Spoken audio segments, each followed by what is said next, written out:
Sir, हम सबसे पहले जानना चाहेंगे कि आपके मेडिकल फील्ड के करियर की शुरुआत कैसे हुई और वो क्या प्रेरणा रही कि आपने मेडिकल फील्ड को ही अपना करियर चुना।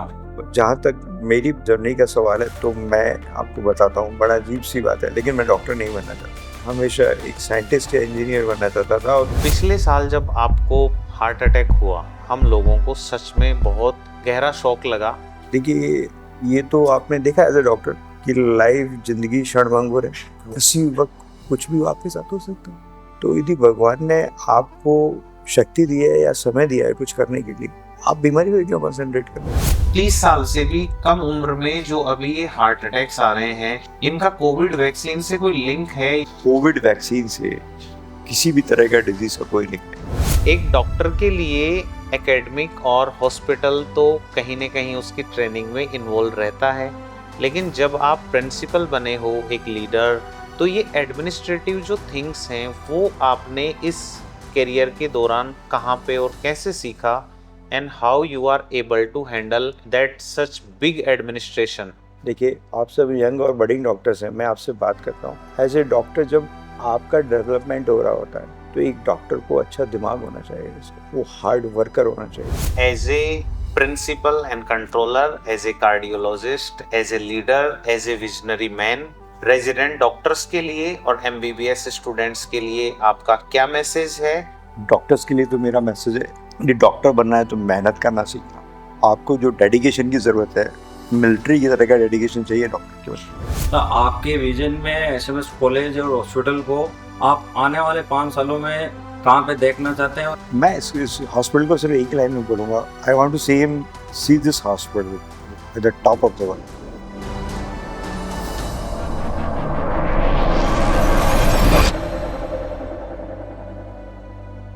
Hello and welcome to the very first episode of Unzipping DNA with Day. I'm your host Dr. Arun Yogi, and today's my co-host is Dr. Subhash Vishnoi.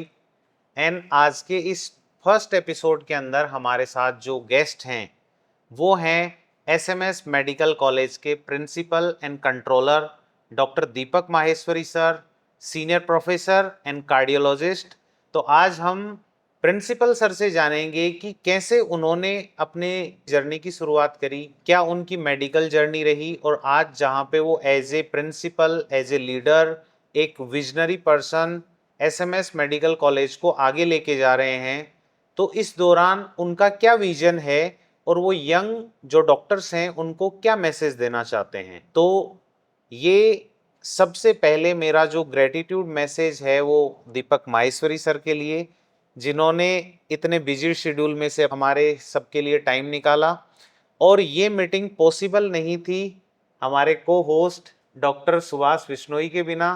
तो मैं ग्रेटफुल हूँ doctor Subhash Bishnoi के लिए, और मैं चाहूँगा कि सबसे पहले आप ही सर का वेलकम करें और सर से पहला सवाल पॉडकास्ट का आप ही करें। सर, हम सबसे पहले जानना चाहेंगे कि आपके मेडिकल फील्ड के करियर की शुरुआत कैसे हुई और वो क्या प्रेरणा रही कि आपने करियर को एज ए मतलब मेडिकल फील्ड को ही अपना करियर चुना। देखिए, सबसे पहले नमस्कार, आप सभी को शुभकामनाएं। आप सभी से बात करना हमेशा अच्छा लगता है, क्योंकि जो मेडिकल फील्ड है, जो डॉक्टर है, डॉक्टरी बड़ा स्ट्रेसफुल फील्ड है और लोग बाग उसके लिए बहुत सबको मेहनत करनी पड़ती है। उस पर अपन आगे बात करेंगे, बट आप लोगों से बात करना, मुझे अपनी छवि नजर आती है कि जब मैं यंग था तो मैं क्या सोचता था। Thank you. तो आप लोगों का जो लाइफ के लिए जो पैशन है उसको बरकरार रखिएगा। जहाँ तक मेरी जर्नी का सवाल है तो मैं आपको बताता हूँ, बड़ा अजीब सी बात है, लेकिन मैं डॉक्टर नहीं बनना चाहता। डॉक्टर नहीं बनना चाहते थे? मैं डॉक्टर नहीं बनना चाहता था। मैं हमेशा एक साइंटिस्ट या इंजीनियर बनना चाहता था, और तीसरा मैं एक पेंटर था तो मैं एक पेंटर बनना चाहता था। तो डॉक्टरी मेरी लाइन में कभी नहीं था, लेकिन माताजी और पिताजी ने और मेरे मेरे एक अंकल हैं, वो पीडियाट्रिक्स में प्रोफेसर एंड हेड थे गोरखपुर में। उनका बहुत ज़्यादा इन्फ्लुएंस था मेरे ऊपर। तो उनका ये कहना था कि अच्छे लोग यदि डॉक्टर नहीं बनेंगे तो घर में संभालेंगे कैसे। तो रादर मैं आपको एक बड़ी इंटरेस्टिंग चीज़ बताता हूँ जो उन्होंने मुझे उस दिन बताई थी, कि घर में एक डॉक्टर का होना उसकी फाइनेंशियल या सोशल मतलब उससे ज़्यादा फैमिली रेस्पॉन्सिबिलिटी है। आप समझे क्या कह रहे हैं? उन्होंने कहा कि फाइनेंशियल और सोशल रेस्पॉन्सिबिलिटी से ज़्यादा फैमिली रेस्पॉन्सिबिलिटी है, क्योंकि जब तक घर या नियर रिलेटिव्स में एक डॉक्टर नहीं होता तब तक वृद्ध वृद्ध लोगों को घर में प्रॉपर इलाज नहीं मिल सकता। यस। तो ये उनका मानना था, अब बड़े थे तो मुझे डॉक्टर बना दिया गया। तो सर आपने एमबीबीएस से लेके डीएम कार्डियोलॉजी तक अपनी इतनी लंबी जर्नी तय की है, इस पूरी जर्नी में सबसे बड़े क्या चैलेंजेस और कुछ मेमोरेबल मोमेंट्स जो आप हमारे साथ शेयर करना चाहोगे? देखिए, एमबीबीएस हमेशा फन होता है। आप जब आते हैं स्कूल से तो कॉलेज में आना मस्त माहौल होता है। आपको अपने हम सब सामाजिक प्राणी है ना, तो सब लोग अपने ग्रुप्स बना लेते हैं। एमबीबीएस में आपने आपने भी बनाए होंगे, हमारे भी ग्रुप्स। कुछ थोड़ी शैतानियाँ होती हैं, कुछ पढ़ाई होती है। वैसे ठीक था पढ़ने में, लेकिन एमबीबीएस में पढ़ाई में बहुत ज़्यादा मेहनत नहीं की मैं। मतलब आई वॉज इन फर्स्ट 10 और 20 और समथिंग लाइक दैट, बट हमारा 150 का बैच होता, 10 15 20, बट मतलब हम लोग और काम ज़्यादा करते थे, जो जिन कामों पर मतलब जिनका कोई मतलब नहीं होता, जैसे लोगों से मिलना, सामाजिक काम, थोड़ी बहुत पॉलिटिक्स, थोड़े इधर उधर के काम जो होते हैं, कहीं थोड़े डिस्ट्रक्टिव काम, बच्चों में जैसे दिमाग चलता है ना, वैसे हमारा चलता था, तो डिस्ट्रक्टिव काम। लेकिन वो सब सारा जो पार्ट है एमबीबीएस का, वो आपकी पर्सनैलिटी डेवलपमेंट के लिए बहुत इंपॉर्टेंट है। मैं एक हम्बल बैकग्राउंड से हूँ, मेरे फादर टीचर थे, तो हम्बल बैकग्राउंड प्लस ये नया एटमॉस्फेयर, तो इसमें जो एमबीबीएस में जो आपका पर्सनालिटी डेवलपमेंट होता है बहुत ज़्यादा इम्पोर्टेंट है। मेरे साथ एक बहुत बड़ा पॉजिटिव पॉइंट ये रहा कि पिताजी ने मुझे छोड़ दिया इन द सेंस कि I was my own self. मतलब मुझे सारा काम मुझे खुद ही करना था। वो मेरा एडमिशन कराने भी नहीं आते थे, कॉलेज नहीं आए थे साथ, वो भी मुझे खुद ही कराना। तो उस तरह का जो पर्सनैलिटी डेवलपमेंट होता है, वो ये होता है कि आप अभी भी मेरी कोई आदत है, कोई भी चैलेंज आता है तो सबसे पहले मैं कोशिश करता हूँ कि मैं खुद ही सॉल्व कर दूँ, तब दूसरों तक जाए। राइट। ये यहाँ के लोगों के लिए भी बड़ा बड़ा आश्चर्य होता है लोगों को भी कि मैं ज़्यादातर प्रॉब्लम्स को खुद ही सॉल्व करने की कोशिश करता हूँ, मैं दूसरों तक पहुँचने नहीं देता, क्योंकि वो शुरू से ही मैं उसी तरह बड़ा हुआ हूँ कि हर चैलेंज को खुद ही एक्सेप्ट करना है। तो एमबीबीएस का समय तो बहुत ही अच्छा था, और जिस तरह से मेरी ट्रेनिंग हुई, पिताजी बहुत ही ऑनेस्ट आदमी थे, संघ के व्यक्ति थे, आरएसएस के, काफ़ी सारा जीवन उसको दिया। तो जो शुरुआत का समय था उसमें हमने खूब मज़े भी किए, खूब मज़े किए, पढ़ाई भी की, लेकिन जो इस तरह का भी नहीं हुआ कि जो पर्सनैलिटी, मैं आप सबको यही कहता हूँ, जो पर्सनैलिटी डेवलपमेंट है वो इनिशियल फेजेस में होता है लाइफ, और वो तब होता है जब आप चैलेंजेस मिलना बहुत ज़रूरी है सर। सर आपने इस पूरी जर्नी में एमबीबीएस, एमडी, मेडिसिन और डीएम कार्डियोलॉजी, तो आपने डीएम कार्डियोलॉजी चूज करने का पीछे क्या कारण रहा और देखिए, क्या प्रेरणा रही? वो जब मैं एमबीबीएस कर रहा था तभी मैं कार्डियोलॉजी बन चुका था, तभी मैंने डिसाइड किया था कि मैं कार्डियोलॉजी करूँगा। मैंने मेडिसिन भी इसीलिए ली। बीच में थोड़े दिन के लिए मेरा साइकेट्री की तरफ हल्का सा इंक्लिनेशन था, मैं साइकेट्री गया, but I left change it with in 2 और 3 months। हमारे समय क्या होता था कि सब लोग पीडियाट्रिक्स की तरफ भागते थे, पीडियाट्रिक्स वाज टॉप ब्रांच, तो मैं 15 दिन पीडियाट्रिक्स और महीने 2 महीने साइकेट्री मेरा, then I choose medicine. Cardiology passion था मेरा, तो कार्डियोलॉजी मुझे सबसे अच्छी लगती थी। ड्यूरिंग आप चूज कर लेते ना, जब आप एमएस कर रहे होते हैं आपको पता होता है कि या एमडी कर रहे होते हैं आपको पता होता है कि आगे आपको क्या करना है। ठीक उसी तरह मैंने चूज किया था। कार्डियोलॉजी मैंने डिसाइड की थी, डॉक्टरी मेरे लिए किसी और ने डिसाइड की थी, but cardiology I decided for my self. आगे हमारे host doctor Arun Yogi ji continue करेंगे।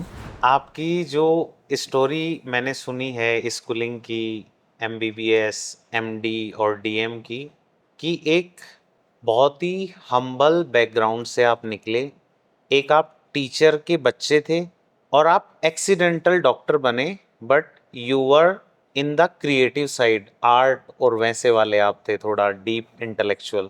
लेकिन आपने एक बहुत अच्छी बात बोली कि एक्सीडेंटल डॉक्टर में भले ही था, बट कार्डियोलॉजी मैंने चुनी थी। और इससे मुझे एक बहुत पुराने अपने डॉक्टर हैं उनकी बात याद आती है, डॉक्टर अल्बर्ट स्विट्जर, एक बहुत बड़े ह्यूमैनिटेरियन फिजिशियन हुए हैं यूरोप में। और उनसे एक बार इंटरव्यू के दौरान पूछा गया कि डॉक्टर, आज के टाइम में इंसान के लिए सबसे दुखद बात क्या है? तो उन्होंने बोला कि आज के टाइम की सबसे दुखद बात इंसान के साथ ये है कि वो सोचता नहीं है। और उन्होंने एक प्रिंसिपल दिया, उस प्रिंसिपल ने 1950 से लेके 1970 तक इस दुनिया में सबसे ज़्यादा बिलियनियर उस एक थॉट ने बनाए पूरे वर्ल्ड में। और उन्होंने जो थॉट दिया वो ये था, that is you become what you think about, and when you think about something constantly for a longer period of time and you take consistent action, then you will become successful। और उन्होंने और easy भाषा में समझाया कि दुनिया में दो तरह के लोग होते हैं, एक जिनके गोल होते हैं, जो अपने निर्धारित गोल की तरफ लगातार आगे बढ़ते हैं जैसे आपने तय किया और फिर बढ़ते रहे, और ऐसे ही जिन लोगों की लाइफ में गोल्स नहीं होते हैं, द पीपल विदाउट गोल्स, उनमें यही फर्क होता है कि जो लोग लाइफ में सफल होते हैं और जो नहीं होते हैं। जो सफल हुए वो लोग सफलता की दिशा में लगातार अग्रसर रहे, और जो असफल लोग थे वो लगातार असफलता की दिशा में अग्रसर रहे। तो अपार्ट फ्रॉम दिस स्टोरी, ये तो एकदम से ऐसे स्ट्राइक हो गया तो मैंने आपको बोला। हम बात करते हैं राजस्थान की जो राजधानी है जयपुर, पिंक सिटी, और पिंक सिटी के हार्ट में ये हमारा एसएमएस मेडिकल कॉलेज बसा हुआ है। तो ये स्टार्ट हुआ 1947 में वर्किंग, और अभी हो गए हैं 2025, यानी कि 78 ईयर्स हो चुके हैं इस मेडिकल कॉलेज को। जब इसके नाम की हम बात करते हैं तो जो सवाई मानसिंह जी थे सेकंड, द्वितीय, उन्होंने इस सोसाइटी के लिए ये लैंड और ये रिसोर्सेज डोनेट करे जहाँ से ये हॉस्पिटल बनना शुरू हुआ। वो 2 साल पहले ही शायद स्टार्ट हो गया था, बट इन एक्शन 1947 में आया, और तब से लेके लगातार इसने राजस्थान में और इंडिया को बहुत अच्छे अच्छे डॉक्टर्स दिए हैं। इंटरनेशनली भी यहाँ से लोग गए हैं। और जैसा कि मैं देख पा रहा था आपके ऑफिस में कि आप इस मेडिकल कॉलेज के आज़ादी के बाद 23वें प्रिंसिपल हैं। तो सर, सबसे पहले मैं स्वागत करता हूं हमारे इस episode unzipping DNA with day पे 23rd प्रिंसिपल और first person of the Sawai Mansingh medical college Jaipur. तो स्वागत है सर आपका। और मैं आपसे डायरेक्टली जो बात करना चाहूँगा, मतलब मैं सबसे पहले ही करना चाहता हूँ क्योंकि वो मुझे थोड़ी सी कैसे एंग्जाइटी दे रही है, कि सर पिछले साल जब आपको हार्ट अटैक हुआ तो मतलब हम जितने भी रेजिडेंट्स हैं, मतलब हम लोगों को सच में बहुत गहरा शॉक लगा। आई डोंट नो क्यों, क्योंकि मैं शायद आपसे 1-2 बार मिला था जब आप हॉस्टल आए थे और आपने बस यूं मेरे कंधे पे हाथ रखा था। बट वो जब मुझे सूचना मिली तो हम लोग सब ऐसे शॉक्ड थे कि नहीं यार, ऐसा कैसे। सर कार्डियोलॉजिस्ट हैं, सर प्रिंसिपल हैं, और सर हमारे लिए मतलब शायद आपका पहला पॉडकास्ट होगा सर, और शायद पहले प्रिंसिपल हैं जो अपने रेजिडेंट्स के साथ पॉडकास्ट कर रहे हैं। तो उस चीज़ के लिए हम भगवान के लिए बहुत ग्रेटफुल हैं, इस यूनिवर्स के लिए, कि उस टाइम पे भगवान ने आपको शक्ति दी। तो मैं ये जानना चाहता हूँ कि वो एक जो इंसिडेंट हुआ उसकी वजह से आपका physical, emotional, social and most importantly जिसको लोग डिनाई करते हैं, स्पिरिचुअली आप में क्या चेंजेस आए वो personally. This is very deep, but I just want to know at the very first place. I will be very honest with you, man. Hardly any. Hardly? Any. Wow. कुछ कुछ बदलाव नहीं। देखिए, आप चलते हैं, देखिए ये तो आपने देखा एज ए डॉक्टर कि लाइफ जिंदगी क्षणभंगुर है, किसी वक्त कुछ भी वापस आ तो सकता है। तो यदि भगवान ने आपको शक्ति दी है या समय दिया है कुछ करने के लिए, आप बीमारी पे क्यों कंसंट्रेट कर रहे हो? है ना? बीमारी पे कंसंट्रेट का टाइम कहाँ है आपके पास? हाँ, ये बात सही है कि मेरी स्ट्रॉन्ग जेनेटिक हिस्ट्री है, बहुत सारे स्ट्रॉन्ग है। हेल्थ को लेके भी मैं उतना ज़्यादा अवेयर नहीं उतना होना चाहिए मुझे, लेकिन इस तरह के एक्सीडेंट्स तो होता रहता है। Once you on your highway you can wait from any side, but तो ये चलता है। जहाँ तक स्पिरिचुअलिटी और वर्क की बात है, मेरे को अपनी सिर्फ एक ही शक्ति सबसे अच्छी लगती है, जो मैं आपको बताऊंगा कि जब जब मुश्किलें होती है मैं अपने आप को रिलैक्स महसूस करता हूँ। आई am not afraid of any hardships, ये ऑनेस्टली बात। और वो मैंने आपको बताया था, मेरा ब्रॉडर केस हो, so I am not afraid of any hardships. बीमारी आ गई, ठीक हो, काम कर रहे हैं। तो एक जब हार्ट डिजीज का हम सुनते हैं कि कोई पर्सन आईसीयू में गया है तो मतलब एक हो जाता है, और आप 4 दिन के बाद वापस वर्क पे थे, तो वो चीज़ हमें बहुत ज़्यादा हिट करी कि क्या ऐसा माइंडसेट है जो इतना स्ट्रोंग हो सकता है। और आसपास भी लोग, आपकी फैमिली में भी लोग परेशान तो हो ही गए होंगे, बट आप इतने स्ट्रोंग कैसे हैं? नहीं, लकीली मेरी फैमिली भी मेरी तरह ही है, वो लोग भी ज़्यादा पैशनेट है वर्क के लिए, सारे के सारे। लेकिन एक बात मैं आपको बताता हूँ, ज़िंदगी में मुश्किलों पर कभी कंसंट्रेट नहीं है, मतलब मुश्किलों से कभी भागना नहीं चाहिए, और जो नेगेटिविटी है उस पर ज़्यादा कंसंट्रेट नहीं करना चाहिए। यदि आप नेगेटिव पर अपनी एनर्जी लगाएंगे तो पॉजिटिव कहाँ से कर पाएंगे? If you take it as normal incidence कि हो गया ठीक है, फीवर भी तो आ जाता है ना। और जहाँ तक सर्वाइवल की बात है भैया, as a doctors you can see that any viral illness can kill you. So where is the difference? Where is the difference? If somebody saved me, and he saved me for the betterment of the human life. It's such a strong and very positive attitude towards life. So ये पहली चीज हमने सीखी। As a first person of Sawai Mansingh medical college Jaipur, as a principal, आपके ऊपर बहुत सारी responsibilities हैं। एक रेस्पॉन्सिबिलिटी आपके ऊपर एकेडमिक है, एक एडमिनिस्ट्रेटिव है, और एक क्लिनिकल या हॉस्पिटल की है। तीन अलग अलग सेगमेंट हैं। तो एक डॉक्टर के लिए एकेडमिक और हॉस्पिटल तो कहीं ना कहीं उसकी ट्रेनिंग में इन्वॉल्व रहता है, लेकिन जब आप प्रिंसिपल बने हो, एक लीडर, तो ये एडमिनिस्ट्रेटिव जो थिंग्स हैं वो आपने इस करियर के दौरान कहाँ पे और कैसे सीखा, and how you are able to handle that such big administration? देखिए, आप सब यंग और बडिंग डॉक्टर्स हैं, मैं आपसे बात करता हूँ। जब एज ए डॉक्टर जब आपका डेवलपमेंट हो रहा होता है तो एक डॉक्टर को अच्छा दिमाग होना चाहिए उसका, वो हार्ड वर्कर होना चाहिए। आपके प्रोफेशन के लिए बात कर रहा हूँ, नॉट एज एडमिनिस्ट्रेटर। आपके पास you should be sharp enough to catch everything. आपका दूसरा, आप हार्ड वर्कर होना चाहिए। तीसरा, आप पेशेंट को कम्युनिकेट करने के लिए स्थिति में हो, तो मतलब आपको एक कम्युनिकेटर होना चाहिए, यानी आपका पीआर भी स्ट्रांग होना चाहिए। चौथा, आप साइंटिस्ट होने चाहिए, जिससे कि आप हमेशा इवॉल्व करते रहो अपने आप को, नई नई चीज़ों को एम्बाइब करते रहो, इवॉल्व करते रहो और आगे बढ़ो। तो ये जिस आदमी के पास ये चारों क्वालिटीज़ हैं, उसके लिए एडमिनिस्ट्रेशन क्या बड़ी बात। एज ए डॉक्टर्स ही ट्रेनिंग अपनी डिफरेंट है। Doctors are different human beings from the rest of the society. मैं हमेशा सबको ये बोलता हूँ, doctors are definitely stand alone, क्योंकि आपको ये चारों चीज़ें एक साथ रख के चलना हो। एक सक्सेसफुल डॉक्टर को अच्छा पीआर भी होना चाहिए, अच्छा साइंटिस्ट भी होना चाहिए, नॉलेजेबल भी होना चाहिए, आपको लगातार अपग्रेड भी होना है, और आपको परफॉर्म भी करना है। जब आप हार्ड वर्क कर रहे होते हैं, सर्जरी कर रहे होते हैं, तो रात को 12 बजे भी कॉल आ सकती है, 1 बजे भी कॉल आ सकती है, दिन भर भी आपको ऑपरेट करना पड़ सकता है। एक पेशेंट में हो सकता है आपको 3 घंटे लग जाए, हो सकता है एक पेशेंट 10 मिनट में ख़त्म हो जाए। तो ये जो अपनी ट्रेनिंग है, जिन लोगों ने इस प्रोफेशन को पूरी शिद्दत से जिया, उनकी ट्रेनिंग मिलिट्री प्रोफेशन की तरह है। It's a very different training. आप एक्सेप्ट करते हैं इस बात को? नहीं। एग्जैक्टली सर, यस यदि यदि आप सब लोगों को सक्सेसफुल होना है तो ये मिलिट्री की तरह ट्रेनिंग है आपकी। Yes sir. तो इसीलिए डॉक्टर्स जब भी डिफरेंट फील्ड्स में जाते हैं, ज़्यादातर डॉक्टर्स सक्सेसफुल होते हैं। ऐसा कौन सा प्रोफेशन है जिसमें आप 100 लोगों से रोजाना कांटेक्ट में आते हैं? बताइए।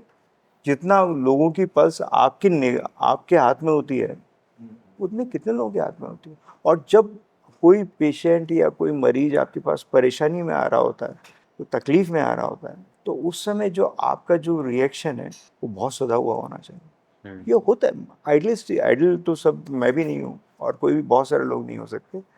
तो ये सब एक एक एडमिनिस्ट्रेटर का ही पार्ट है, एडमिनिस्ट्रेशन का ही पार्ट है। मेरी कोई फॉर्मल एडमिनिस्ट्रेटर की ट्रेनिंग नहीं है, but as a cardiologist I am very fast in taking decisions, क्योंकि वहाँ तो निक ऑफ द टाइम में डिसीजन लेना होता है। Within few seconds you have to find out कि ये क्या करना है, इसका क्या नहीं करना। सोचने का समय नहीं होता।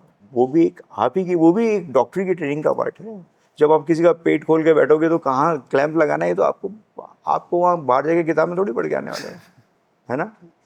जो हार्ट की आर्टरी बंद है, उसको कैसे, आपको पेशेंट का अरेस्ट हो गया, उसको कैसे रिवाइव करना है, तो आपको करना ही पड़ेगा। It will come to your spines, है ना। ब्रेन भी कई बार काम नहीं करता, it comes to your spine. इस तरह की जो ट्रेनिंग है ये डॉक्टर्स की होती है। दुनिया में कोई दूसरा ऐसा प्रोफेशन नहीं है जो इसके पैरेलल हो। मैं इसको ये बोल सकता हूँ कि ये जो 5 मिनट आपने बोला, these are the foundational trait of any doctor, and this is the mini MBA for every doctor. If you can develop all these skills, then you will become a great doctor like You? I'm not a great person. I'm a common person like you. But मैं चाहता हूँ कि मेरे सारे students great हो. मैं चाहता हूँ जो भी लड़के यहाँ से पढ़ के निकले उनमें मानवता हो, उनमें अपने संस्कारों के साथ जुड़ने की बात तो धरती की. Wow. देखिए, डॉक्टरी प्रोफेशन सिर्फ पैसे कमाने के लिए कभी नहीं हो सकता. It's a different profession. मैंने आपको बताया ना, इट्स ए डिफरेंट प्रोफेशन. जब तक आप में मानवता नहीं है, हो सकता है आप बहुत सारी कई बार अंडर प्रेशर होते हैं तो आप एब्सर्डली रिएक्ट करें या कभी कुछ, लेकिन वो छोटी मोटी बातें होती हैं. लेकिन मेजॉरिटी टाइम में आप यदि लोगों से जुड़े हुए हैं तो आप लोगों के लिए काम कर रहे हैं, तो लोगों के लिए स्नेह आपके मन में ज़रूर होना चाहिए. ये एक डॉक्टर के लिए एसेंशियल क्वालिफिकेशन है. हार्ड वर्कर और ये दो चीज़ें ऐसी हैं जिसको आप कभी नहीं निकल सकते एक अच्छे डॉक्टर के लिए. एक्सपेक्टेशन भी सोसाइटी की बहुत है, बट आई थिंक मज़ा भी बहुत. आपने 10 मिनट में मतलब मुझे बहुत ज़्यादा कंफर्टेबल किया है. मैं आया जब थोड़ा ऐसे एंग्जाइटी में था, थोड़ा नर्वस था. अभी मैं इतना कंफर्टेबल हो गया हूँ कि मैं आपसे नाराज़ भी हो सकता हूँ. ना नाराज है. मुझे आपसे कुछ शिकायतें भी हैं. एज ए रेजिडेंट डॉक्टर, शायद आपको आपकी जर्नी में ऐसे लोग मिले जहाँ से आपने इतनी अच्छी चीज़ें सीखी. हम भी सीख रहे हैं, बट मुझे ऐसा लगता है कि हमारे कॉलेज को 78 ईयर्स हो गए हैं और हमारे मेडिकल कॉलेज के अंदर एडमिनिस्ट्रेटिव टीचिंग के नाम पे अभी तक एमडी हॉस्पिटल एडमिनिस्ट्रेशन नहीं है. जो चीज़ मतलब बहुत सारे डॉक्टर हैं जिनका ऐसे कोर है, जैसे मैं एडमिनिस्ट्रेशन को सीखना चाहता हूँ, हॉस्पिटल एडमिनिस्ट्रेशन को. तो शायद इससे आने वाले टाइम में हमारे हॉस्पिटल का एडमिनिस्ट्रेशन और ज़्यादा बेहतर बने. जैसे मेरी जो फर्स्ट जॉब थी वो एम्स जोधपुर में थी सर, 2017-18 में. तो वहाँ पे जो मेडिकल सुपरिटेंडेंट और जो डिप्यूटी मेडिकल सुपरिटेंडेंट होते हैं उनके लिए एक अलग क्वालिफिकेशन है. They should be having degree of MD in hospital administration. फिर मैंने वहाँ से मुझे पता लगा तो मैंने सर्च किया कि अच्छा एम्स दिल्ली के अंदर एक डीएम के साथ कुछ प्रोग्राम होता है. फिर मैंने लास्ट ईयर देखा कि नहीं, इंडिया के अंदर भी 4-5 कॉलेजेस हैं जहाँ पे एमडी हॉस्पिटल एडमिनिस्ट्रेशन स्टार्ट हो गया है. फिर जब मैंने राजस्थान को लुक आफ्टर किया तो मुझे पता चला कि राजस्थान में सिर्फ एक कॉलेज है, वो है महात्मा गांधी मेडिकल कॉलेज जो प्राइवेट है, उसमें हॉस्पिटल एडमिनिस्ट्रेशन की सीटें आ गई हैं. तो मैं इस चीज़ से हूँ कि सर हमारे इतना बड़ा एडमिनिस्ट्रेशन है और यहाँ पे एक एमडी की जो ब्रांच है हॉस्पिटल एडमिनिस्ट्रेशन, वो शायद हम रेजिडेंट डॉक्टर्स डिजर्व करते हैं. और हमें यदि आगे मौका मिले अगले 2 साल 3 साल 5 साल में, तो शायद हम एडमिनिस्ट्रेशन के अंदर भी अच्छा योगदान दे पाएंगे. देखिए, आप लोगों में से डेफिनेटली बहुत सारे अच्छे एडमिनिस्ट्रेटर्स भी निकलने वाले हैं. और समय के हिसाब से शुरू में इस कोर्स के बारे में नहीं सोचा गया था, बट अब कॉलेज एडमिनिस्ट्रेशन और सरकार दोनों ही इस कोर्स को शुरू करना चाहती हैं. And you will get this in very early, है ना. बहुत जल्दी ये शुरू हो जाएगा क्योंकि समय के हिसाब से आवश्यकताएं बदलती रहती हैं. अब हॉस्पिटल बहुत बड़े हैं. जैसे आपको पता है कि एसएमएस इस समय शायद वर्ल्ड का लार्जेस्ट सिंगल हॉस्पिटल हो जाएगा, वर्ल्ड का लार्जेस्ट. तो after adding all the beds we will be almost touching say 9 to 10,000 beds between please, और सब बड़े हो जाएंगे. तो इसमें डेडिकेटेड हॉस्पिटल एडमिनिस्ट्रेटर्स की ज़रूरत होगी. और जो मैंने कहा ना, मेडिकल फील्ड यूनिक है, तो इसमें खाली नॉन डॉक्टर्स उसको उतना अच्छा सा नहीं चला सकते, क्योंकि यहाँ जो यूनिक बनाता है मेडिकल फील्ड को वो दो चीज़ें बनाती हैं. एक तो मैं कहता हूँ हार्डवेयर और सॉफ्टवेयर होता है ना हर चीज़ हाँ, का. हाँ. तो यहाँ पे दो चीज़ होती हैं. हार्डवेयर यानी इंफ्रास्ट्रक्चर बन गया, ठीक है, इंफ्रास्ट्रक्चर बन गया, आपका हॉस्पिटल बन गया, आपकी मशीनें लगी आपका. और फिर दूसरा सॉफ्टवेयर, उसमें काम करने वाले डॉक्टर्स आ गए. तो मेडिकल फील्ड में किसी भी इंस्टीट्यूट को अच्छा चलने के लिए वो सॉफ्टवेयर बहुत स्ट्रांग होना चाहिए और सॉफ्टवेयर से आपका कनेक्ट होना चाहिए. कोई भी अस्पताल देंगे ना, बहुत सारी आप प्राइवेट हॉस्पिटल्स भी देखो तो कंट्री में कितनी सी चेन्स हैं. आप देखो, पिज़्ज़ा की 100 चेन है, 100 के 1000 होंगी. यस. शायद रिटेल स्टोर्स की, क्लॉथिंग के ब्रांड्स की हज़ारों चेन्स होंगी. डॉक्टर हॉस्पिटल्स की कितनी सी सक्सेसफुल चेन है? बहुत कम, बहुत कम. क्योंकि हॉस्पिटल को मैनेज करना ही डिफरेंट टास्क है. और उस डिफरेंट टास्क में जिसने ये बात नहीं समझी वो कभी हॉस्पिटल को मैनेज नहीं कर सकता. एक अच्छे डॉक्टर का रिप्लेसमेंट दूसरा डॉक्टर नहीं हो सकता। आप हमको बेस- एक डॉक्टर को बनाने में, गढ़ने में, उसको वहाँ तक पहुँचने में 45 से 50 साल लगते हैं। एक डॉक्टर भी लूज करते हैं किसी चेन में से, तो उसका दूसरा उतना ही अच्छा रिप्लेसमेंट ढूंढने में बहुत मुश्किल है। ये और किसी फील्ड में नहीं। देखिए कोई आदमी कितना पैशनेट काम कर रहा है ऑपरेशन थिएटर में या मरीजों के साथ, उसी से उसका डेवलपमेंट होगा। मैंने आपको बताया ना, उसी। और वो जो डेवलप्ड आदमी है उसको डील करना एडमिनिस्ट्रेटर को आना चाहिए। बड़े बड़े डॉक्टर्स ने क्या किया, कई सारे डॉक्टर्स बड़े, दिल्ली में मुझे बताया गया एक बड़ा हॉस्पिटल खुला, तो the owner which is also a doctor went to every place कि सब ये अच्छे डॉक्टर हैं साहब, यू कम टू मी। तो चाहे किसी भी उस पर आइए, बट आइए आप मेरे साथ। तो अच्छे डॉक्टर्स को नर्चर करना और उनको मेंटेन करना किसी भी एडमिनिस्ट्रेटर के लिए बहुत बड़ा चैलेंज है, गवर्नमेंट में और प्राइवेट में दोनों। क्योंकि ये ग्रेजुएशन जैसी डिग्री नहीं है ना जो कहीं भी बांट दो, पोस्ट ग्रेजुएशन जैसी। अब जो 50 साल, जो 45 या 50 साल का व्यक्ति है और जो अपने फील्ड का मास्टर है, आप उसको सडनली रिप्लेस नहीं कर सकते। इसीलिए हॉस्पिटल इंडस्ट्री बहुत डिफरेंट है। इसकी भी इंटरकेसेस हैं, अपने बहुत सारे डिपार्टमेंट्स हैं, अपने पास बहुत अच्छे अच्छे डॉक्टर्स हैं, लेकिन उन डॉक्टर्स को वर्किंग एनवायरनमेंट देना, उन डॉक्टर्स के ग्रेवियंसेस सुनना और उनको कॉन्स्टेंटली काम में लगाए रखना, ये बहुत बड़ा चैलेंज है। थोड़ा सा डिफरेंस है।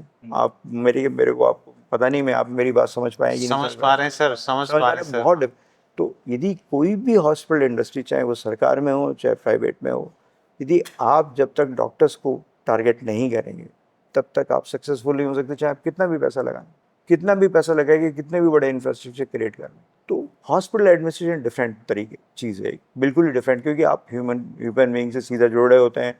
आपको बहुत हाईली स्किल्ड लेबर चाहिए होती है, बहुत हाईली स्किल्ड। इतनी हाईली स्किल्ड लेबर आपको बहुत कम जगह चाहिए होती है, तो वहाँ चैलेंजेस हैं डेफिनेटली। इसलिए हॉस्पिटल एडमिनिस्ट्रेटर्स की बहुत ज़रूरत है जो इस बात को समझ सकें, और ये बात एक डॉक्टर ही समझ सकता है। और लोग भी अच्छे एडमिनिस्ट्रेटर्स हैं, बस हॉस्पिटल चलाने में डॉक्टर्स का योगदान होगा। तो इस बात से मैं आपकी बिल्कुल सहमत। तो हम ये माने कि आज हम जो लोग आपके पास रिक्वेस्ट लेके आए हैं या जो हमने सवाल किया है एडमिनिस्ट्रेशन का, तो अगले 2 साल 3 साल 5 साल में क्या उम्मीद है कि एसएमएस में ज़रूर एमडी हॉस्पिटल ज़रूर एडमिनिस्ट्रेशन। ज़रूर ऑलरेडी काम स्टार्ट हो चुका है इसमें। आपने दो बातें करी कि एक है हार्डवेयर जो इंफ्रास्ट्रक्चर है, एक है सॉफ्टवेयर। बड़ी इंटरेस्टिंग सी चीज़ आपने कनेक्ट करी है। तो ये जो हार्डवेयर बनाए जा रहे हैं एसएमएस मेडिकल कॉलेज में, उससे मैं बहुत खुश हूँ, क्योंकि मैंने मेरा पूरा residency old resident doctor hostel में निकाला है। अभी इस साल से नया रेजिडेंट डॉक्टर हॉस्टल स्टार्ट हो गया है जिसमें रह रहे हैं लोग। हमने देखा है कि नई लाइब्रेरी बनी है, नया जिम बना है, नया हॉस्टल बना है रेजिडेंट्स के लिए, और इंडिया का शायद पहला टावर है आईपीडी टावर जो स्टील टावर है पूरा। और जयपुर में फर्स्ट एयर एम्बुलेंस भी बन रही है, मतलब हेलीपैड उसके लिए बन रहा है। और जो क्रिकेट ग्राउंड है हमारा, जब लास्ट टाइम आप आए थे हमने आपसे बात करी थी, तो वो इतना अच्छे से जो क्रिकेट ग्राउंड बना है, उधर महिला जो चिकित्सालय है उसमें नई बिल्डिंग बन रही है, और ये इन्हीं 3 साल में हमने देखा है। तो ये जो हार्डवेयर्स बन रहे हैं उसके लिए हम सॉफ्टवेयर के लेवल पे कितना अपडेट हो रहे हैं। लाइक जैसे एक सॉफ्टवेयर है कि एडमिनिस्ट्रेशन होना चाहिए इतने बड़े इंस्टीट्यूशन के अंदर, तो आपने बोला कि काम कर रहे हैं। दूसरा जो मेरा क्वेश्चन है, जो एक मेरा पर्सनल इंटरेस्ट भी है बायोकेमिस्ट्री के अंदर होने के नाते, कि मैं डीएम करूं मेडिकल जेनेटिक्स में या मेटाबॉलिक मेडिसिन में, तो मेटाबॉलिक मेडिसिन की 2 सीटें हैं एम्स ऋषिकेश में। तो यदि एम्स ऋषिकेश में 2 सीटें हो सकती हैं, तो शायद यहाँ भी होनी चाहिए, शायद यहाँ भी मेडिकल जेनेटिक्स का डीएम होना चाहिए। तो इन चीज़ों के लिए हम सॉफ्टवेयर कैसे बना रहे हैं? देखिए आप, ये चूंकि वो कंट्री का लीडिंग इंस्टीट्यूट है, तो यहाँ पर सारे कोर्सेज होने चाहिए, सारे एडवांसमेंट होने चाहिए। तो अभी कल ही परसों हमने उस लैब को, जीन टेस्टिंग वाली जो लैब है, जीनोम टेस्टिंग वाली लैब, उसको हाँ किया है और उस पर हम काम कर रहे हैं बहुत तेज़ी से। तो आपके पास जीन सिक्वेंसिंग क्या यहाँ पर पूरी तैयारी हो जाएगी।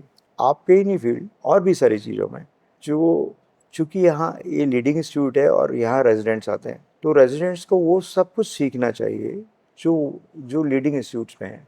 देखिए, हमारी मेडिकल एजुकेशन में और बाहर के मेडिकल एजुकेशन में थोड़ा सा डिफरेंस है। वो डिफरेंस क्या है, वो मैंने एज ए कार्डियोलॉजिस्ट समझा कि चीज़ें वहाँ बनती हैं और हम उनको यूज़ करते हैं, तो हमारे तक आने में उस 5-10 साल का डिले होता है। हम अपना डेवलप नहीं कर पा रहे, मतलब कुछ कर रहे हैं, धीरे धीरे शुरू हुआ है उस तरफ का, लेकिन अभी तक जो भी मैं इंस्ट्रूमेंट्स या जो भी मैं टेक्निक्स यूज़ करता हूँ, उसमें ज़्यादातर टेक्निक्स बाहर से आई हुई। हमने इनको इंडिजनाइजेशन किया है, हम उन पर परफेक्ट है, तो अब हम लोग उनके शायद उनसे भी ज़्यादा मास्टर हो जाते हैं थोड़े दिनों में, क्योंकि हम उनको यूज़ बहुत तेज़ी से करते हैं। तो लेकिन मैं चाहता हूँ कि अब हमारे जो इंस्टीट्यूट में जो विज़न है हम सब लोगों का, वो इस कॉलेज का, गवर्नमेंट का, कि इस इंस्टीट्यूट में वर्ल्ड की जितनी भी लीडिंग साइंस है, लीडिंग टेक्नोलॉजीज़ हैं, सब अवेलेबल होनी चाहिए। ठीक है ना। अब आपके पास आप रोबोटिक सर्जरी किसी की भी कर सकते हैं, कोई भी गरीब व्यक्ति आके यहाँ रोबोटिक सर्जरी करा सकता है, विच इज़ एडवांसमेंट। हम ट्रांसप्लांट के मामले में लीडर हैं कंट्री में। तो ऐसी बहुत सारी चीज़ें, और जो चीज़ें नहीं हो पा रही हैं हम उसको बहुत तेज़ी से काम कर रहे हैं। सारे ओटीज रिफर्बिश हो चुके हैं पिछले साल भर में, ज़्यादातर में नए इंस्ट्रूमेंट्स हैं और top of the notch instruments. College administration, government दोनों ही सिंक में है कि हम ज़्यादा से ज़्यादा जो क्वालिटी इंस्ट्रूमेंट्स है, जो वर्क एनवायरनमेंट है, उसको टॉप नॉच बनाएं, जिससे कि लड़के यहाँ से सीख के निकल पाएँ। ये स्टूडेंट्स यहाँ पर यदि क्वालिटी सर्जरीज नहीं होंगी या कोई सर्जरी आपने नहीं देखी ड्यूरिंग योर एजुकेशन, तो उसको बाद में आपको इम्बाइब करना पड़ेगा, उसमें आपको समय लगेगा। तो मैं चाहता हूँ कि यहाँ पर हम सब कुछ करें। अब उसको स्टेप वाइज ही प्रोग्रेस कर सकते हैं, एक साथ सब इंडक्ट नहीं कर सकते हम, लेकिन उसमें लगे हुए, बहुत तेजी से लगे हुए। एज ए प्रिंसिपल एक सेगमेंट आपका एडमिनिस्ट्रेशन था, उस पर हमने बात करी। सेकंड सेक्शन है एकेडमिक, जिसके अंदर मेनली होती है टीचिंग। तो मैं इसको कुछ इस तरीके से कोट करना चाहूँगा कि as a modern medicine doctor हम हिपोक्रेटिक ओथ लेते हैं, लेकिन हम भारत में पैदा हुए हैं तो हम संतानें तो सुश्रुत, चरक, वाग्भट और धन्वंतरी जी की हैं, और उसी के आधार पे हमारी ओपीडी का नाम भी है धन्वंतरी ओपीडी। तो संस्कृत में कुछ ऐसा लिखा है, सचिवो वैद्यो गुरुवश्चैव ये च प्रियम भासन्ति ते राजधरम तनु तत्रयम शीघ्रमेव विनश्यति। यानी कि सचिव, वैद्य और गुरु, यदि इन्होंने मिथ्या भाषण चालू कर दिया तो इन तीनों के ही करियर में विनाश बहुत शीघ्र हो जाता है। इसलिए डॉक्टर को भी अपने मरीज से सच बोलना चाहिए, एक गुरु को शिष्य से भी सच बोलना चाहिए, और जो किसी का सचिव है उसको भी सही गाइडेंस देना चाहिए। अब डॉक्टर्स की जब बात करते हैं तो बहुत सारे जो डॉक्टर्स हैं वो टीचिंग में इंटरेस्टेड नहीं हैं। जब मैंने इसके बारे में थोड़ा रिसर्च किया कि ये डॉक्टर जो वर्ड है वो एक लैटिन वर्ड से आया है, वो है डोसियर। अब उसका क्या है एग्जैक्टली प्रोनाउंसिएशन वो मुझे नहीं पता, बट उसका जो मीनिंग होता है वो होता है टीचिंग, टीच। यानी कि डॉक्टर का जो मेन काम था वो टीचिंग था, एजुकेट करना सोसाइटी को, और जो मरीज भी हैं उनको एजुकेट करना। बट अभी जैसे हम देख रहे हैं कि आज जो डॉक्टर हैं वो एजुकेशन से ज़्यादा या नॉन फार्मेकोलॉजिकल जो उनको गाइडेंस देते हैं उससे ज़्यादा उनका रहता है कि एक तो बड़ा सा बकेट लिस्ट बना के इन्वेस्टिगेशंस होते हैं और एक बैग भर के दवाइयाँ हो जाती हैं। ऐसा कॉरपोरेट्स में अधिकतर प्रचलन में है। तो ये जो डॉक्टर्स हैं जो सिर्फ मेडिसिन के लिए और इन्वेस्टिगेशन के लिए बैठ के सिर्फ लिख रहे हैं, वो डॉक्टर्स टीचर कब बनेंगे? वो लोग सोसाइटी को एजुकेट कब करेंगे? क्या मेडिकल कॉलेजेस के अंदर जो एकेडमिक सेक्शन है वो हॉस्पिटल या क्लिनिकल की बजाय थोड़ा वीक है, या हमें ध्यान देने की जरूरत है? All over India, I am not talking about this college. देखिए, आपने 2-3 बातें कही, मैं उसको समझता हूँ। देखिए, जहाँ तक मेडिकल में पहले अपन कॉलेज टीचिंग पर आते हैं सबसे पहले, तो हमारे यहाँ जो कॉलेज टीचिंग है वो मेडिकल फील्ड में, वो उसमें 2 तरह की होती है, फॉर्मल और इनफॉर्मल। फॉर्मल या क्लिनिकल टीचिंग। तो क्लिनिकल टीचिंग हमारा बहुत बड़ा पार्ट है। 80% मैं मानता हूँ क्लिनिकल टीचिंग होती है जब तक आप कैरियर से बाहर निकलते हैं, और 20% आपकी फॉर्मल टीचिंग होती है। किताबें पढ़ना या उनको क्लास में पढ़ाना भी जरूरी है, लेकिन उन पेशेंट्स पर एक्टिवली आप क्या कर रहे हैं, ये क्लिनिकल टीचिंग वाला जो पार्ट है वो बहुत ज्यादा है। ये इस क्लिनिकल टीचिंग के लिए SMS बहुत स्ट्रॉन्ग जगह है, बहुत स्ट्रॉन्ग जगह। और जो आप अपने टीचर से इंटरेक्ट करते हैं, उस इंटरेक्शन में जो हर इंटरेक्शन है वो टीचिंग ही है। आपको यदि वो किसी केस पर 2 बातें बता देते हैं, या आपके टीचर आपको किसी टेस्ट पे 2 बातें बोल देते हैं, बातें करते करते, that is a part of teaching. Formal के साथ साथ, क्लासरूम टीचिंग के साथ साथ, जो टीचिंग क्लिनिकल है और जो इनफॉर्मल है, वो मेडिकल एजुकेशन का बहुत इंपॉर्टेंट पार्ट है। उसके लिए कभी कभी डॉक्टर्स टीचर्स स्ट्रिक्ट भी होते हैं, कभी कभी आप लोगों में हल्का सा असंतोष भी होता है, उसमें कई बार ज्यादा खिंचाई भी होती है। तो जो उस वार्ड में आप 72 घंटे काम कर रहे होते हैं, 28 घंटे काम कर रहे होते हैं लगातार, तो वो आपका सबसे बड़ा टीचर है। जो किसी पेशेंट को देखकर, आप उसकी कंडीशन को देखकर जो बात आप सीख पा रहे हैं, आप अपने प्रोफेशन के साथ अच्छे डॉक्टर बनना चाह रहे हैं, तो जितना समय आपको अपनी क्लिनिक्स पे, क्लिनिकल टीचिंग पे लगाना चाहिए, वो बहुत ज़्यादा होना चाहिए। आपको पेशेंट के साथ या अपने जो भी क्लिनिकल मटेरियल है उसके साथ जितना ज़्यादा समय आप गुजारेंगे, वो फॉर्मल टीचिंग से बहुत ज़्यादा है। टीचर्स यहाँ पर गाइड है। टीचर्स यहाँ पर ये बता सकते हैं कि इस सूचर को आपने ऐसे लगाया तो ऐसे प्रॉब्लम हो सकती है, वो टीचिंग ही है। When you are seeing your professor operating on some patient, then if you are a smart guy, you can learn 100 things कि ये मैं तो 100 बातें सीख गया इनको देखकर। तो इनफॉर्मल टीचिंग का एक बहुत बड़ा पार्ट है। जहाँ तक पेशेंट्स को देखने की और पेशेंट को टेस्ट कराने की और पेशेंट के साथ कैसे लोग बात कर रहे हैं, देखिए समय बदल गया है। आप यंग डॉक्टर्स हैं, लेकिन आपको भी कुछ चीजें सोचनी पड़ेंगी। हर डॉक्टर के पास, जो भी सक्सेसफुल डॉक्टर्स हैं, उनके पास वर्कलोड बहुत ज्यादा है, काम का प्रेशर बहुत ज्यादा है। यस। और वो सारा काम सिर्फ पैसे के लिए करना हो ऐसा नहीं, बहुत सारा काम आपको करना ही पड़ता है। आप रिफ्यूज नहीं कर सकते। क्लिनिकल भी आपके पास समय नहीं है, आप कहेंगे साहब आज मैं आपको नहीं देखूंगा, नहीं मानने वाला। आपको लोग बाग ऐसा समझेंगे कि आप डिस्कनेक्ट हो गए हैं लोगों से। तो ये अलग है। तो ये जो टेस्ट लिखना, दवाइयाँ लिखना, कितनी दवाइयाँ लिखना है, कितने टेस्ट लिखना है, ये कई बार ज्यादा इसलिए भी हो जाता है कि आपके पास क्लिनिकली बहुत सारे लोग, बहुत सारे मरीज देखने हैं आपको। और दूसरा कि आप कुछ मिस नहीं कर सकते। If somebody comes to your clinic, you can ask him 100 things, but वो डायबिटिक है कि नहीं कैसे पता चलेगा? या पिछले 3 महीने में डायबिटिक हो गया है कि नहीं कैसे पता चलेगा? जब या तो सीवियरली डायबिटिक कीटोसिस में वो पता चल जाएगा आपको, ये तो इसको साथ गेटिंग समथिंग रॉन्ग। बट उसका क्रिएटिनिन 1.1 से बढ़ के 1.8 हो गया, कैसे पता चलेगा? पेन एब्डोमेन हो गया, तो आप you cannot afford to miss ना। पेन एब्डोमेन हो गया आपको, पहले तो हाथ रखते थे कि ये अपेंडिसाइटिस है, नहीं है तो छोड़ दो, लेकिन अब तो सीटी स्कैन कराना पड़ेगा ना आपको।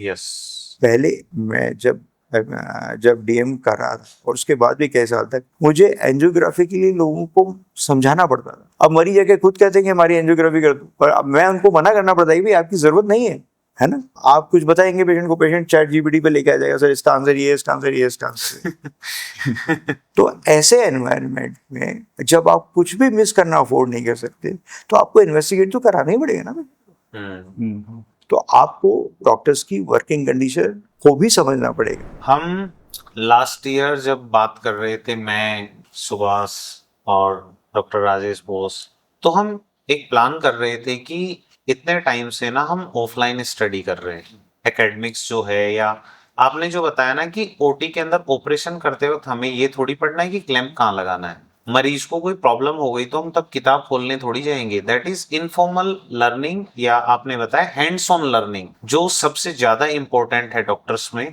तो हम सोच रहे थे कि हम यदि एक ऐसा प्लेटफॉर्म क्रिएट करें जहां पे सभी डिपार्टमेंट अवेलेबल हैं एंड दे आर इंटीग्रेटेड। अभी क्या होता है कि हमें डिपार्टमेंट पे जाना पड़ता है, जैसे अभी एसएमएस के अंदर हमने सॉफ्टवेयर जो है हमारा IHMS integrated health management system, तो उसकी वजह से हम बहुत सारे कनेक्टेड हैं, बट वो सब ऑफिशियल थिंग्स हैं। यदि एक ऐसा प्लेटफॉर्म हो जिसपे हम सब डिपार्टमेंट वाले लर्निंग्स कर रहे हैं डेली फॉर 30 मिनट। मुझे कुछ भी पल्मों के बारे में या गैस्ट्रोकार्डियो के बारे में जानना है, मुझे एडमिशन के फर्स्ट डे पे ही उस प्लेटफॉर्म पे एक्सेस मिल गया कॉलेज में आते ही। ई लाइब्रेरी टाइप, बट वो ई लाइब्रेरी नहीं है, वो एक डिजिटल कम्युनिटी है जिसमें सब रेजिडेंट डॉक्टर्स हैं and they are sharing their wisdom, knowledge, experience, और वहां पे उनको मॉनिटर भी कर रहे हैं। तो हम इमीडिएटली, जैसे चैट जीपीटी को हम रिलाई नहीं करते सर डॉक्टर, हमारे लिए literature, research paper, evidence based medicine हम प्रैक्टिस करते हैं। तो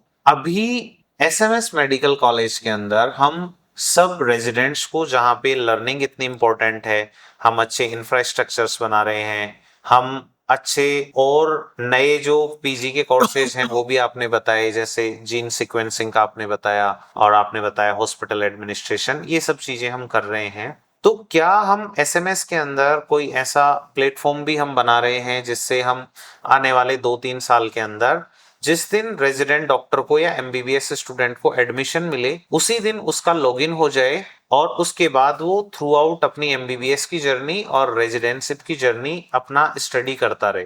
देखिए, अपने ई लाइब्रेरी है, लाइब्रेरी भी है, ई लाइब्रेरी भी है, और उस ई लाइब्रेरी का पासवर्ड आप कभी भी ले सकते हैं। Yes. You can.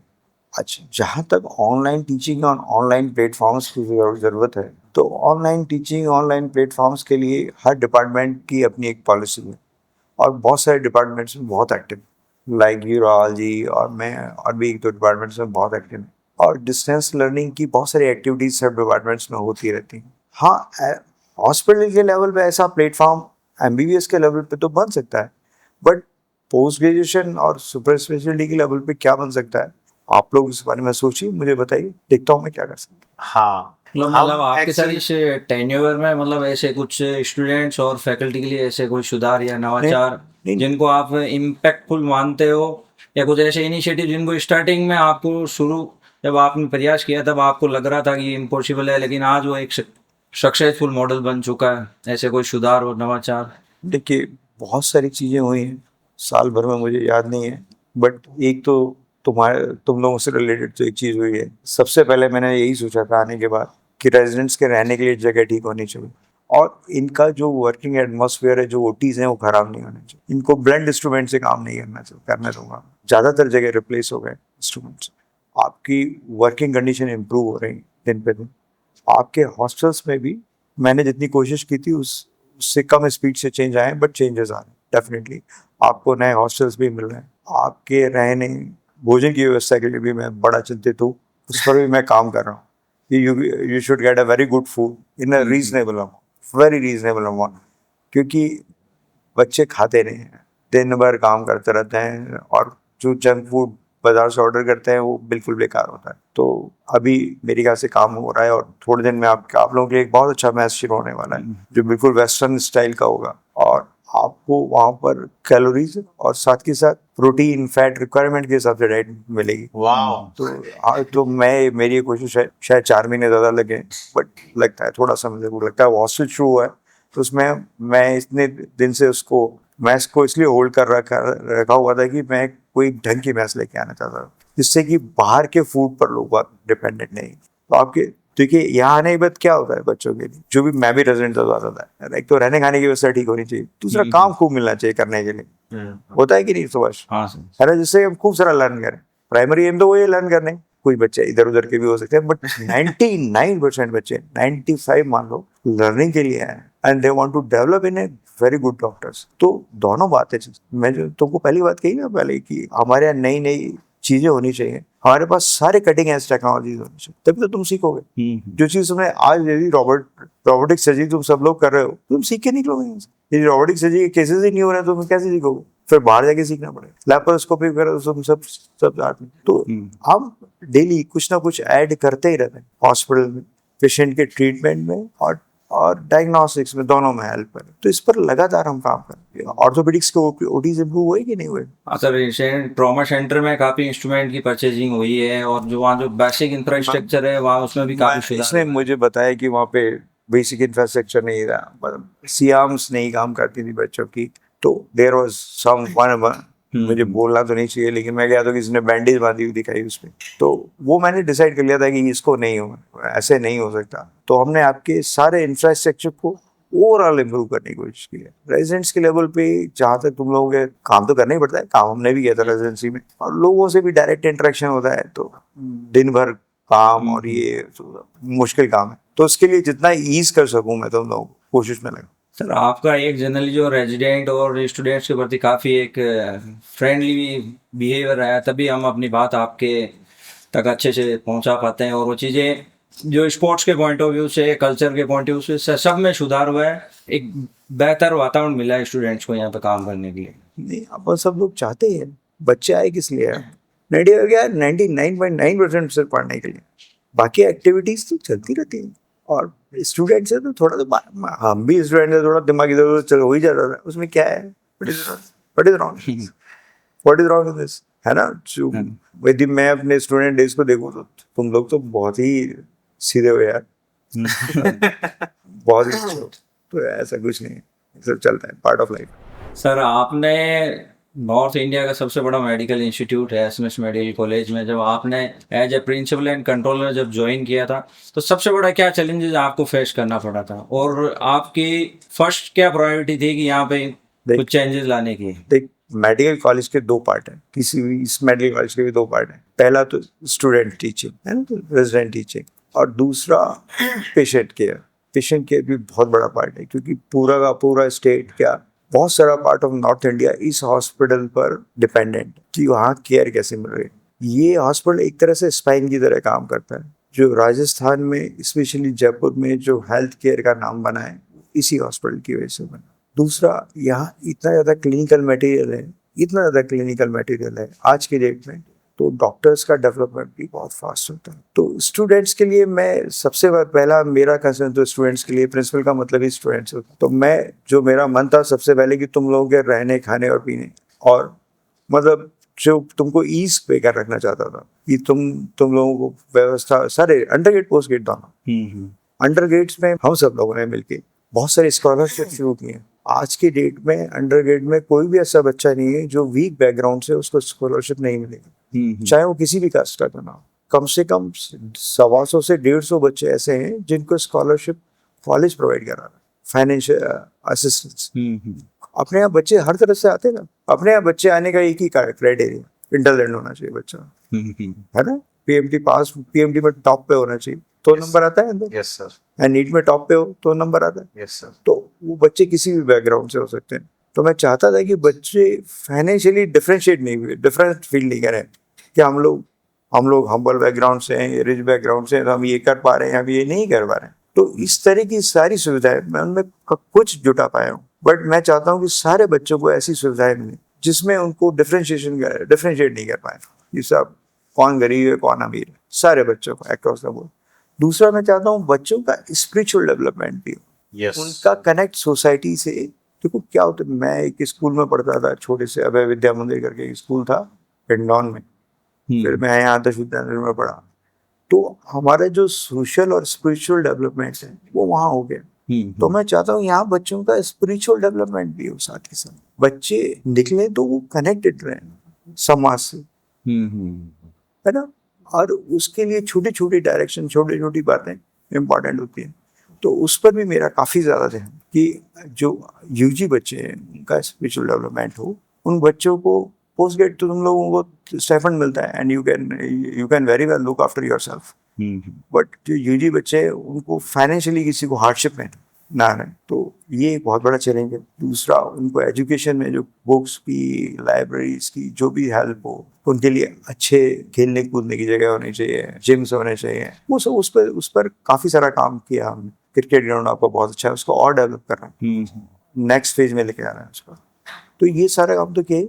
जहाँ तक दूसरा जो चैलेंज है पेशेंट केयर का, वो बड़ा कॉम्प्लेक्स चैलेंज है, क्योंकि हमारे पास वर्कलोड बहुत है, अनएक्सपेक्टेड वर्कलोड है। जो ओपीडी 150 पेशेंट के लिए बने थे 8 साल पहले, वहाँ 1500 पेशेंट आ गए है। तो सही चैलेंज तो, लेकिन अपने डॉक्टर्स बहुत कैपेबल हैं। मैं अभी एक यहाँ पर अग्निकांड हुआ था, याद है? बाकरोटा अग्निकांड। और आई टेल यू 30 मिनट्स में मेरे पास पूरा सर्जरी, पूरा प्लास्टिक सर्जरी हर डिपार्टमेंट के लोग थे वहाँ, और अपने मन से, ऐसा नहीं कि मैंने उनको फोर्स करके बुलाया, सिर्फ एक मैसेज गया उनके पास and everybody was there.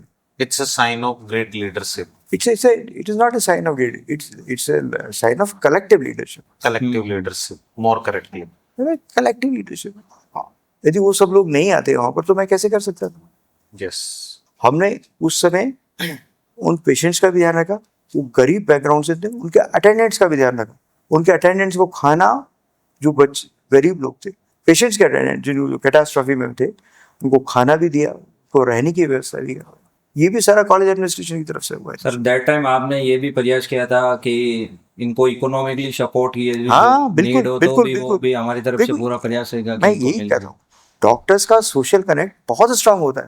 Doctors में यदि सोशल कनेक्ट नहीं तो फिर डॉक्टर ही नहीं है यार वो बंदा. सर आपने बताया कि एज ए कॉलेज एडमिनिस्ट्रेशन और हॉस्पिटल एडमिशन दोनों को एक साथ मैनेज करना काफ़ी कॉम्प्लेक्सिटी वाला वर्क है. आप इन दोनों को कैसे बैलेंस रखते हो? देखिए, ये क्या है, काम तो आदत है शुरू से करने की मुझको. पहले भी मैं काम किया करता था. मेरी ख्याल से मेरी सारी पीएल लैब्स हो जाती होंगी. मतलब हार्डली मैंने कभी छुट्टी लेता हूँ हॉस्पिटल से अभी तक. मतलब मैंने कभी बहुत ही कम रेयर छुट्टियां मारता हूँ हॉस्पिटल से. संडे को भी ऐसा कोई संडे नहीं है जिस दिन मैं नहीं आता हूँ हॉस्पिटल. अभी भी, पहले भी. तो आदत है काम करने की. और क्या है, तुम लोगों को भी अच्छा भी लगता है. मैं कुछ और कर भी नहीं सकता. यदि मैं कुछ और करने जाऊँ तो कहाँ जाऊँगा. There is no place for me. Sir हमें खुशी इस बात की है कि आपने अपनी प्रायोरिटी में स्टूडेंट वेलफेयर को फर्स्ट प्रायोरिटी में रखा. इस बात की हमें बहुत खुशी है. तो ये किसमें खुशी की बात नहीं है, मेरा काम है. This is part of my job. I have to keep student first. तो सर एज ए प्रिंसिपल जो आपका रोल है, first is administration, second is academic. अब हम लास्ट पार्ट पे आएंगे और लास्ट पार्ट को हमने ये रखा है कि जैसा हमने बोला कि हम तो सुश्रुत, चरक और वाग्भट की संतानें हैं, तो मैं आपसे जानूंगा कि हेल्थ आपके नजर में या मॉडर्न मेडिसिन में क्या है. बट आज से 10,000 साल पहले जो हमारे आयुर्वेद में लिखा गया व्हाट इज हेल्थ, वहां से मैं शुरू करता हूं. सम दोषे समाग्निश्च सम धातु मलय क्रिय प्रसन्न आत्मेंद्रिय मने स्वस्थ इति अभिधीयते. तो जो हेल्थ की डेफिनेशन 10,000 साल पहले आयुर्वेद में लिखी कि दोष, धातु और शरीर की जो क्रिया है उसके साथ साथ हमारा मन भी प्रसन्न चित्त रहना चाहिए, तो मॉडर्न मेडिसिन में हेल्थ के क्या मायने हैं. और ये जो लास्ट सेक्शन है हम बात करेंगे आपसे एज ए कार्डियोलॉजिस्ट. हम बात करेंगे हार्ट के बारे में और हार्ट में होने वाले कैंसर के बारे में भी, कि कैसे एक लाइफस्टाइल और डाइट हमारी लाइफ को अफेक्ट कर रही है. और जब आप इस हेल्थ को और हार्ट के लिए बताओगे तो मैं एक इंसिडेंट यहाँ पे बताना चाहूंगा. मेरे ही कॉलेज से मैंने एमबीबीएस किया है Shri MP Shah government medical college Jamnagar से. तो मेरे वहां पे एक सीनियर थे डॉक्टर अशोक विश्नोई सर. फिर उनका एडमिशन यही हुआ एमएस ऑर्थो में. और वो जब यहाँ पे थर्ड ईयर थे तब वो यहाँ एसएमएस में इलेक्शन में वो प्रेसिडेंट भी बने. और उसी दौरान कोविड भी चल रहा था और उनको हार्ट का एक कैंसर हुआ, रेब्डोमायोसार्कोमा. यहाँ से उनको शिफ्ट किया गया कोविड के दौरान एम्स दिल्ली में और वहां पे वो सरवाइव नहीं कर पाए, उनकी डेथ हो गई. तो एक हार्ट डिजीज वो है जो लास्ट ईयर आपको हुआ, एक हार्ट में कैंसर भी हो रहा है. तो हेल्थ एक डॉक्टर के पर्सपेक्टिव से, एक कार्डियोलॉजिस्ट के पर्सपेक्टिव से क्या है एक हार्ट हेल्थ, कैसे हमें अपनी डाइट और लाइफस्टाइल को मेंटेन करना चाहिए. और जो डॉक्टर अशोक विश्नोई सर जिनको ये इंसिडेंट हुआ, जो मेरे यूजी सीनियर भी रहे, यहाँ पीजी स्टूडेंट भी थे, प्रेसिडेंट भी थे, और वाइल पीजी उनकी रेब्डोमायोसार्कोमा से डेथ हो गई. तो हम डॉक्टर्स के लिए भी और आम जनता के लिए भी आप क्या कहना चाहेंगे इसके बारे में? देखिए, हेल्थ में बहुत सारे चेंजेस हुए हैं in last 70 years after independence of the country. हमारी शायद मीन एज उस समय, एवरेज एज अराउंड 50-55 थी, जो बढ़कर अब 70-75 हो. टेक्नोलॉजीज में भी बहुत सारे चेंजेस हुए. न्यूट्रिशन का लेवल भी बहुत ज्यादा बढ़ा. जो आप मेरा ज्यादा अनुभव नहीं है, लेकिन फिर भी उसके बच्चे अब रेयरली देखने को रूमेटिक हार्ट डिजीज भी कम हो गई है. जो पहले जो डिजीज जो प्रोफाइल थी, जो कम्युनिकेबल डिजीज है, उनमें भी बहुत सारी लगाम लगी है। बहुत सारी चीजों को हमने न्यूट्रिशन स्टेटस से, अपनी बेटर हेल्थ सर्विसेज से कंट्रोल किया है आफ्टर इंडिपेंडेंस। गवर्नमेंट्स भी बहुत एक्टिव है हेल्थ के फील्ड में। जब मैं एमबीबीएस या एमडी कर रहा था तब हर आदमी अफोर्ड नहीं कर सकता था ट्रीटमेंट। अब हर आदमी ट्रीटमेंट अफोर्ड कर सकता है। You can afford your treatment. पहले नहीं किया कर सकते थे आप। तो अब ये बहुत सारा चेंज आया है। सोसाइटी का ओवरऑल जो फाइनेंशियल स्टेटस है वो भी चेंज हुआ है। लोग अमेरिका से अब आज की डेट में भोजन सभी के लिए अवेलेबल, भोजन सभी के पास है। जो उसकी जो क्वालिटी है वो पहले से इम्प्रूव हुई है। हम एकदम यूरोपीय वेस्टर्न या उस स्टैंडर्ड में नहीं पहुंचे, बट क्वालिटी पहले से इम्प्रूव हुई। लेकिन दूसरी तरफ एनवायरमेंटल चेंजेस है ना, प्लास्टिक बढ़ रहे हैं, आर्टिफिशियल चीजें बहुत बढ़ रही हैं, तो एक नई तरह की बीमारियां निकल के आ रही हैं कि कैंसर का बहुत ज्यादा। क्योंकि सोसाइटी बहुत एस्पायरिंग है, तो सोसाइटी जब भी एस्पायरिंग होती है तब स्ट्रेस इंड्यूस्ड डिजीज बहुत बढ़ती है। आजकल साइकोलॉजिकल वेलबींग एक बहुत बड़ा इशू हो गया। जितनी अर्बन पॉपुलेशन है, रूरल में भी है, मतलब रूरल अछूती नहीं है, बट जो अर्बन पॉपुलेशन है उसमें साइकोलॉजिकल वेलबींग बहुत बड़ी बात होगी। आपको बहुत सारे लोग ऐसे हैं जो साइकेट्रिस्ट को मिलते हैं या डर के मारे नहीं मिल पाता, तो एक नया ग्रुप निकल के आया, कैंसर का ग्रुप निकल के आया, साइकेट्रिक इलनेसेस का निकल के आया, लाइफ स्टाइल इंड्यूस्ड डिजीजेस का निकल के आया, है ना। और चूंकि हमारे पास डायग्नोस्टिक्स बहुत फास्ट तो और अफोर्डेबल है, तो उनकी पहचान भी हो पा रही है। ऐसा नहीं है, मैं जब एमडी कर रहा था तभी भी एक 28 साल का लड़का आया था, मुझे याद है, बट वो आश्चर्यचकित हो गए थे हम सब लोग। he was a farmer, he was working in a somewhere distance in Dulu, and he got an MI. So we all of us were surprised 28 years में MI कैसे। वो तभी भी होते थे, ऐसा नहीं तभी भी नहीं होते थे, बट अब डिटेक्शन भी बहुत बढ़ गया। बहुत सारे अनडिटेक्टेड चले जाते थे लोग, पता ही नहीं चलता था, अब बैठा चला गया, है ना। गाँव में पूछो ना, 60 साल के ऊपर के कितने लोग होते थे गाँव, तो मीन एज बढ़ी है तो क्वालिटी ऑफ लाइफ भी इम्प्रूव हुई है। बट जो मैंने आपको 2-3 बातें बताई हैं, एनवायरमेंटल चेंज, लाइफ स्टाइल वाली डिसीजेस या ओल्ड एज, जियाटिक पॉपुलेशन आ गई है, तो जियाटिक पॉपुलेशन के अपने इश्यूज है कि वो जियाटिक पॉपुलेशन आ गई है तो दिक्कत तो है। अभी जैसे heart disease number 1 cause of death है हेल्थ कंडीशंस में, मेडिकल में, वर्ल्ड में। ऐसा है क्या? Yes sir, heart is the number 1 जो कॉज ऑफ डेथ है वो है। और अभी हम देख रहे हैं कि पिछले 2-3 साल में जब से कोविड हुआ उसके बाद ये बड़ी एक भ्रांति चली है कि कोविड वैक्सीन की वजह से हार्ट अटैक्स बढ़े हैं। तो ये जो अभी यंग एज में हम देखते हैं कि कोई हमारे यहाँ पे हुआ था कि एक जो सर थे प्लेटिनम जुबली पे क्रिकेट खेल रहे थे यहीं आरडी ग्राउंड में, और वो हार्ट अटैक से कोलैप्स हो गए। हम देखते हैं कि कोई जिम कर रहा है, यंग बॉय है, और एकदम से कोलैप्स हो गया। या अभी जो 30 साल से भी कम उम्र में जो अभी ये हार्ट अटैक्स आ रहे हैं या सडन कार्डियक अरेस्ट की वजह से जो डेथ हो रही है, इनका कोविड वैक्सीन से कोई लिंक है या फिर अभी इसके बारे में कुछ और स्टडी हुई है?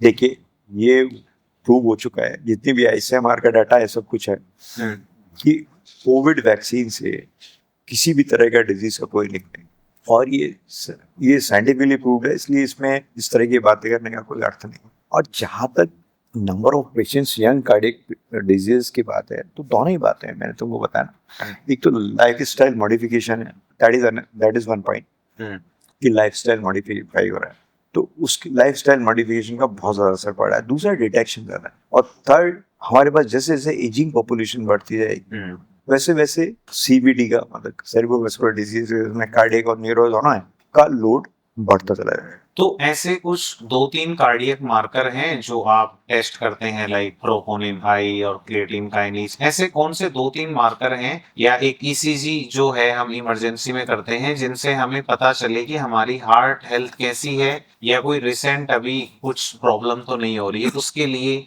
क्या करना चाहिए? देखिए, हार्ट अटैक आता है किसी को तो कार्डियक मार्कर खुद को डिसाइड नहीं करना, डॉक्टर को डिसाइड करना, पहली बात। दूसरी बात, हेल्दी लाइफस्टाइल रखना बहुत इंपॉर्टेंट है। दूसरी चीज, यदि आप अपना रेगुलर चेकअप करा रहे हैं तो जरूर after 30 years every 5 years or 4 years and after 50 years every 2 years you should get yourself checked। और जो जहाँ तक लाइफ स्टाइल की बात है, हम सबको पता है, बहुत सारा पब्लिक डोमेन में डाटा है, बहुत सारा नेट पर है, everybody know about it, but बात है उसको फॉलो कर। इंडियंस में जेनेटिक्स थोड़ी स्ट्रॉन्ग है सीवीटी के लिए, कार्डियोवास्कुलर डिजीज के लिए, तो जेनेटिक जो मार्कर्स हैं उस पर जिनकी फैमिली हिस्ट्री कार्डियक की या और किसी डिजीज की है, तो जिसकी भी फैमिली हिस्ट्री है उसको ज़्यादा केयरफुल रहने की जरूरत है। उन मार्कर्स पे ध्यान रखना बहुत ज़रूरी है। जेनेटिक मार्कर्स मीन्स जैसे lipoprotein, lipid profiles for cornea disease, serum homocysteine और सीरम होमोसिस्टीन। ठीक है, अपनी कंट्री धीरे धीरे हेल्थ फॉर ऑल से, कई स्टेज होती है ना कंट्रीज की डेवलपमेंट की, अपनी कंट्री हेल्थ फॉर ऑल पे पहुंच गई है, which is I think is very very difficult goal to achieve. Now screening programs अपने यहाँ लागू अभी हुए नहीं फॉर मासेस, है ना, जैसे कि सेफ और जो स्मोकर है उसको हर दूसरे साल एक्सरे चेस्ट हो जाए, है ना, या जो डायबिटिक है उसको हर 3 साल में किडनी का असेसमेंट हो जाए। तो इस तरह की स्क्रीनिंग प्रोग्राम वेस्ट में बहुत सारी वर्ल्ड के कई सारे एफ्लुएंट कंट्रीज में हैं। हम उसकी तरफ मूव कर रहे हैं। We are here to devise our own indigenous programs जिसमें हम लोगों की हेल्थ स्क्रीनिंग करें, क्योंकि डॉक्टर्स की तरह तो आप जानते हो ना, prevention is better than a cure. So we are moving towards preventive goals. और जहाँ तक प्रिवेंटिव गोल्स की बात आती है, जब भी हम प्रिवेंशन की बात करते हैं, प्रिवेंशन में का जो की है वो भविष्य में नहीं पास्ट में है। जो हमारे डाइटरी हैबिट्स जो हमारे पुरखों में चलती थी, जो डाइटरी हैबिट्स थी, जो लाइफ स्टाइल और लिविंग की वो बात करते थे, नहीं अब आप स्क्वेटिंग की बात करते हो पेट के लिए, हम सर कब से स्क्वेट करते थे, है ना। आप जमीन पे बैठने की बात करते हो, हम कब से जमीन पे बैठा करते थे। बिल्कुल। आप हाथ से खाने की बात करते हो, हम हाथ से कब से खाते थे। आप मोटा अनाज की बात करते हो, बाजरा मक्का हमारे पार्टी होती थी। बिल्कुल सर।